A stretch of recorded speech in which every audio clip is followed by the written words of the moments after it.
So longitudinal studies generally follow people over 2 or more periods of time. Sometimes that can be for a period of a couple of months, and often it's for a period of some years. Some of the studies we have followed people for over 30 years.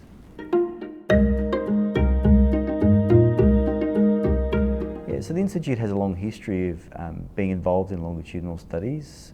We have the longitudinal study of Australian children, which has followed children from birth through to adulthood. We also have Building New Life in Australia, which charts the course of settlement experiences for newly arrived migrants.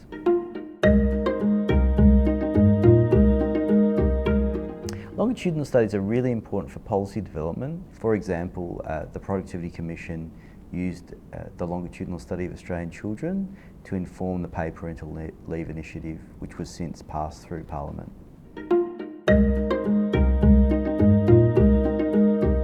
Building New Life in Australia follows refugees from their first year in Australia through to 5 years.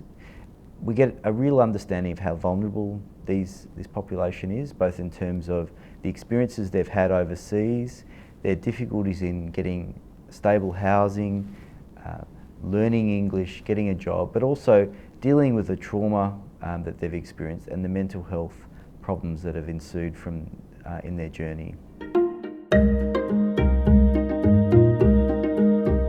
Growing up in Australia, the longitudinal study of Australian children has followed children from birth all the way through to adulthood. And we've learned numerous things about their lives in that period. We've learned about their experiences in childcare. We've learned about interaction with the new media. We've learned about how the difficulties in terms of bullying at school. And then we've also learned about how children are getting ready to become productive adults in the future. So the Australian Institute of Family Studies is also an active partner in the Australian Temperament project, which has been following children from birth to understand how their personality develops over time. So one of the insights that we've gained from the Australian Temperament project is that bullying is actually a risk factor for antisocial and criminal behaviour down the track.